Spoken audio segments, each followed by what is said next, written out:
nabuntagon sa iyang kaampungan, nalimot sa gigikanan nga siya binuhat sa Dios Amahan. Kung sila gihulog ng kalibutan, kung iyang nalimbungan ang unatang ginikanan, magmaigmat mabinantayong takaron, kayang kaway mangtas malibon, basin sa karbong bandit kita iyang linglahon, sa hinay-hinay kita iyang mangkon.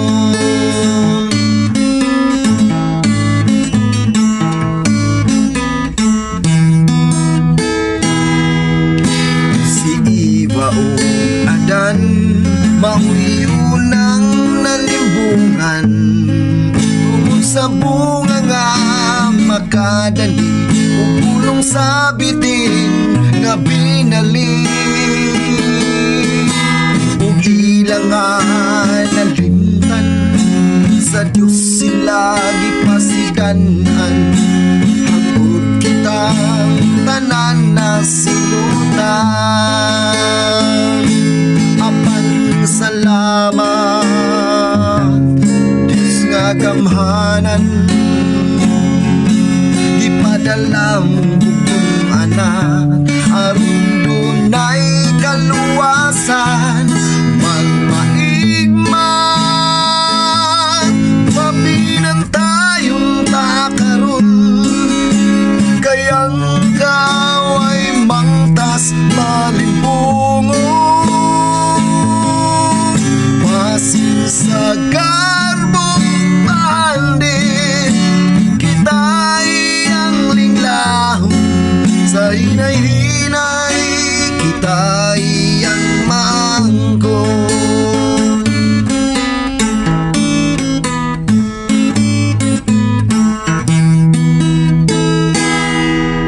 Nanlimbasog si Satan nga naghanang malimbungan, aron niyang makauban ngadto sa kalanglagan,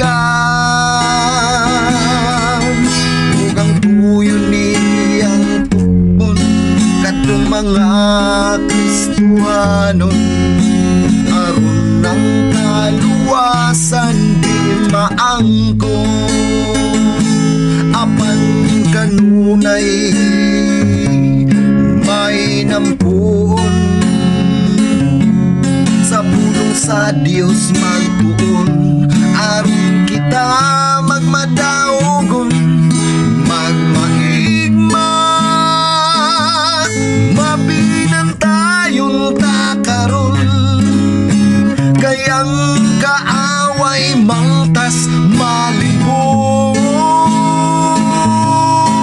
basin sa garbong bandit kita iyang linglahon, sa hinay-hinay kita iyang mangkon.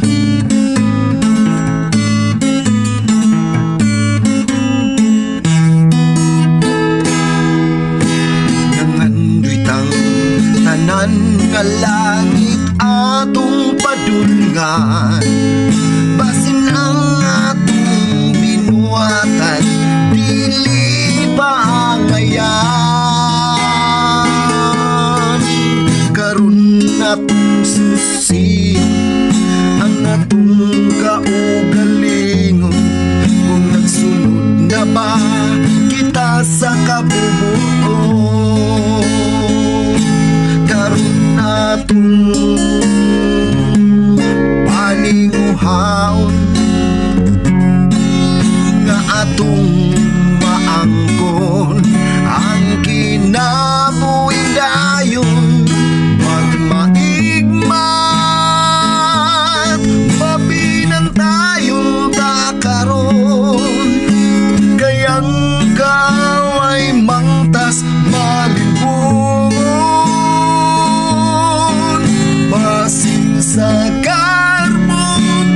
andi kita'y ang linlaho sa hinay-hinay kita'y ang maangkot.